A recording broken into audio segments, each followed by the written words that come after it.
Bonjour à toutes et à tous, bienvenue dans cette nouvelle vidéo franco-allemande. Je reçois aujourd'hui Arim Seifert, professeur à l'Université d'Assar, et Mathieu Vicente, maître de conférence à l'Université de Montpellier 3. Arim, première question, nous avons un texte européen sur les travailleurs de plateforme, mais nous n'avons pas de texte européen sur le droit de grève ou encore sur la négociation collective. Alors pourquoi a-t-on, dans certains domaines, des textes européens, alors que dans d'autres domaines, nous n'avons pas de texte européen ? Alors juste une observation avant de répondre à la question.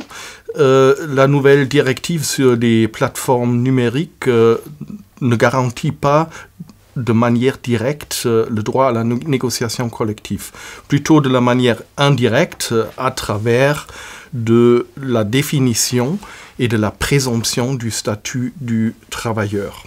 Cela étant dit, alors réponse à la question, pourquoi ce caractère plutôt fragmentaire du droit social européen? Effectivement, ça s'explique surtout par les règles de compétence du traité, et notamment pour reprendre l'exemple de la grève que tu viens d'évoquer. La grève est explicitement exemptée des compétences de l'Union européenne en vertu de l'article 153, paragraphe 5. Donc, cela s'explique surtout, pour le dire de manière différente, le caractère fragmentaire du droit social européen s'explique surtout par l'ordre des compétences des traités. Merci beaucoup Arim. Alors je reçois maintenant Mathieu pour la seconde question. Le droit français et le droit de l'Union européenne partagent-ils les mêmes objectifs concernant le droit de la négociation collective des travailleurs de plateforme ? Alors sur certains aspects, il y a des points de compatibilité. En effet, depuis 2022, le droit de l'Union européenne autorise les travailleurs de plateforme, lorsqu'ils sont indépendants, à conclure des conventions collectives avec les plateformes. Il y a une exemption spécifique du droit de la concurrence. Et depuis la même période, en droit français, il existe un dispositif spécifique qui s'intitule le dialogue social de secteur, qui organise une négociation collective entre les travailleurs de plateforme indépendants et les plateformes. La différence, c'est que le droit de l'Union européenne postule que les travailleurs de plateforme se trouvent dans une situation comparable à celle des travailleurs salariés, tandis que le droit français organise d'une certaine manière une mise à l'écart de ces travailleurs du salariat via ce dispositif spécifique. Merci. Alors, est-ce que l'adoption définitive de la directive plateforme qui a eu lieu le 23 octobre 2024 change-t-elle la donne ?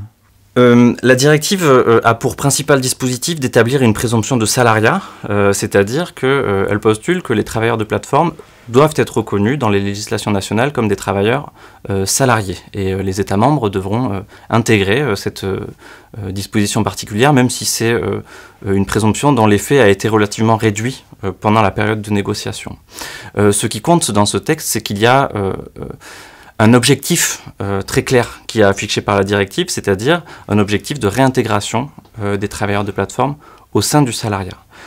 Alors, ça aura nécessairement des conséquences sur le droit français. Entendu. Alors, quel avenir pour le droit de négociation collective de ces travailleurs de plateforme en France ? Alors, à terme, il faudra que lorsque les plateformes ont recours à des faux travailleurs indépendants en droit français, il faudra que ce recours à des faux indépendants cesse. C'est-à-dire il faudra que les travailleurs de plateforme, faussement qualifiés de travailleurs indépendants, soient réintégrés au sein des mécanismes de négociation collective classiques des travailleurs salariés. Puisque l'on parle généralement de travailleurs qui se trouvent dans les secteurs du transport et de la livraison, une des conséquences possibles de l'application de la directive sera que ces travailleurs soient réintégrés dans la convention collective de branche sur le transport voilà, pour les salariés. Donc le risque, c'est effectivement qu'une partie des travailleurs aujourd'hui concernés par le dialogue social de secteur soit déplacée au sein de la convention collective du transport. Bien, merci Mathieu. Donc si je résume, l'avenir sera peut-être d'avoir une place moins grande pour ce dialogue spécifique pour les travailleurs de plateforme que le législateur français avait souhaité mettre en place, et peut-être un retour au droit de la négociation collective tel qu'on l'entend plus habituellement. Nous retrouvons maintenant Arim pour parler de l'Allemagne. L'adoption de la directive plateforme va-t-elle entraîner des modifications importantes dans le droit de la négociation collective des travailleurs de plateforme? Alors les contours d'une transposition possible en Allemagne ne sont pas encore visibles à l'horizon, puisque on aura des élections fédérales au mois de mars 25, comme tout le monde sait.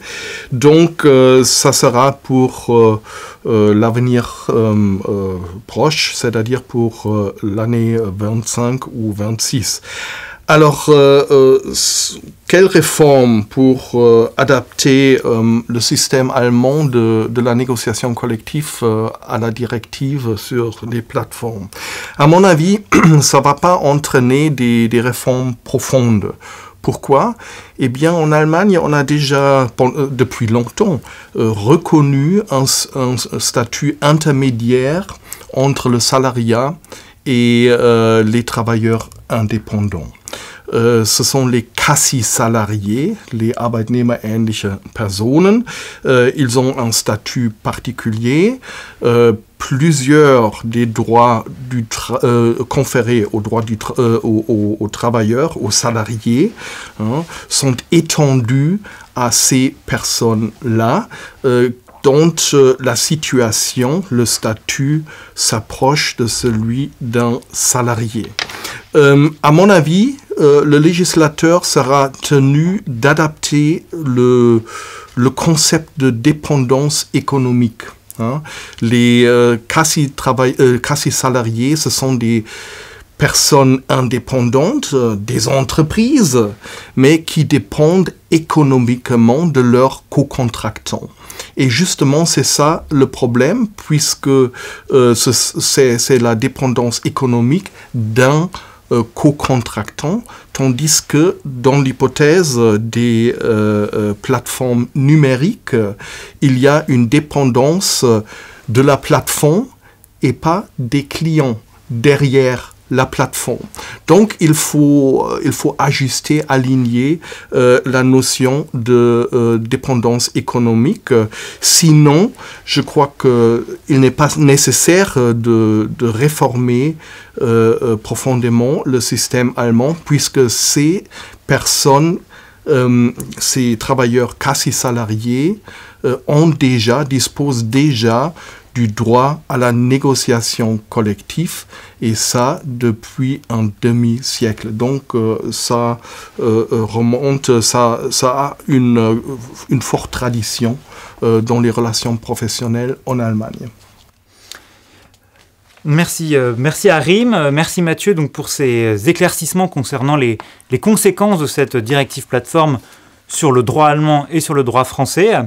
Et nous nous retrouvons bientôt pour une nouvelle vidéo franco-allemande.